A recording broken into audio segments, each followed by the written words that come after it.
პირველი სიმღერა დავწერე იყავი მე-10 კლასში. ეს იყო 93 წელი. სიმღერა ისე პირველი ზოგარში უბერავს ნიჰალი ხოიცე სიმღერა. აი არის პირველი სიმღერა. სიმღერა მან თავისი მეგობრებისთვის დაიწყო. თუმცა პირველივე კომპოზიციის ჩაწერიდან მოკლე დროში მისი შემოქმედება ფართო საზოგადოებისთვის ნაცნობი და საყვარელი გახდა. თუ სიყვარული ჯერ კიდევ არ იცი და კიდე და ნუ არ განიცდი მე კი პატარა როგორც ყოველთვის დაგიცდი ჩავიწერე პირველი სიმღერა, ჩაპირო სიმღერა იყო უბერავს ქარი. და ჩავიწერე ჩემთვის რომ მე რომ დავბერდები და რაღაც აი დროისთვის რომ ვიქნები 45 წლის მე ჩავთვალ მოусმენ და მეთქი მეგობრებთან ერთად რომ ჩაწერილი სიმღერა მეგეთის პონი აზრი რა და რომ ჩავიწერე ამ სიმღერამ გაიმარჯვა ხით პარადებში და რაღაც ეს და ამ სტუდიის უფროსი ვინც იყო ზურა რამიშვილი და პავკაკ პაჭაძე რამიშვილი ოტა რამიშვილის შვილი ხო და ნუ შემომთავაზეს რომ ჩაიწერო გაგო სიმღერები და მე ვთხარი კი მეთქი ბევრი თქო და მაშინ რომ ჩაიწერო სიმღერები და ჩვენ მე ამას დავატრიალებთ რაღაცა გამოუშვებთ და მოკლედ უფულოდ იწერდნენ ალბომს ახლა მაგაზე რა მინდოდა ოცნება იყო ჩემი რა პანჩოს მუსიკალურ არქივში 4 ალბომი და 60-ზე მეტი სიმღერაა.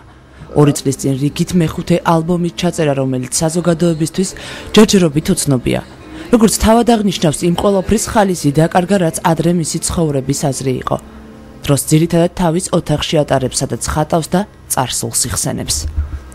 ჩემი სიტყვები, როცა ჩემთან ხარ მე მაშინ ვცხოვრობ, ისე რომ დღეს შეგიძლია თქვა, რომ მე არ ვცხოვრობ. ეს ცოცხლობ. რატო არ უშვებ ჩემ ალბომს, რომელიც 2 წელიწად ნახევარია უკვე ჩაწერილი, და სულ პირდები მაყურებელი და სულეუნები რომ აი გამოვა და ერთვეში და ორთვეში და ორ გავიდა ამდენი დრო და ვერ გამოუშვი ალბომი. გული აღარ მიდეს და იმითო. წელიწადზე მეტია სიმღერა არ დამიწერია. მოგონებები ვცხოვრობ. იყვეს მეც მაგრამ მიგვირს. აი რატომ აქ ოთახი მოხატული იცი? თქვენ მოხატულია? ხო. ეს ჯერჯერა დამთავრებული ხატვა წერს მე. იმიტომ რომ აი ჩავიკეთე და რაღაც საქმე გამეკეთებინა და ვისწრე კედლებზე ხატვა. მოსწონს წარსულზე ფიქრი, თუმცა არ უყვარს საკუთარი ძველი სიმღერების გახსენება, რადგან თვლის რომ ისინი წარსულს იმ ადამიანებთან ერთად ჩააბარა, ვისაც მიუძღვნა. ყველა მიყვარს, ცუდია, კარგია, ყველა ჩემია და ძველები ისეთი პონტია ძველი წაშიახედეთ ცოლს დაუწერე 100 წლის შემდეგ 13 წელი იწერებოდა სიმღერა ყველა ძალიან უყვარს სიტყვაზე წაშიახედე ხო მაგრამ მე უკვე აღარ შემიძლია წაშიახედეთ რომ მეწყვია მეკეტება ერე აღარ მინდა საკუთარ თავს არც პროფესიონალ მომღერლად მიიჩნევს და არც კომპოზიტორად სიმღერა პოპულარობის ან ფინანსური შემოსავლის მიღების მიზნით არ დაუწყია ცხოვრებაში არ მივიდა იმის სოლფეჯიოს და იმაზე ის რომ მუსიკალური განათლება არ მაქვს არავითარი და რომ ასწავლა კონდა შემოთავაზება მეუბნებიან რომ აი ბავშვებს მოვიყო და რაც მაგრამ მე თვითონ მერიდება და მე თვითონ მაგას ვერ გავაკეთებ რომ დავუძე და მასწავლის კონჩი ვიღაცას ვასწავლე მიწვენია უბრალოდ რა არ მინდა და მიუხედავად იმისა, რომ მისი სიმღერები მსმენელის ნაკლებობას არ განიცდის, პანჩო მაისვრის, რომ ქართულ ახალგაზრდებს მუსიკალური გემოვნება გაუფუჭდა. პანჩო ქართულ მუსიკალურ ინდუსტრიასაც აკრიტიკებს და ამბობს, რომ ადგილობრივი მომღერლები ცუდ მდგომარეობაში არიან, რადგან დედაქალაქში კლუბების სიმცირეა და კონცერტებიც იშვიათად ტარდება. კლუბები იყო ბევრი, 15-20 კლუბი იყო ქალაქში.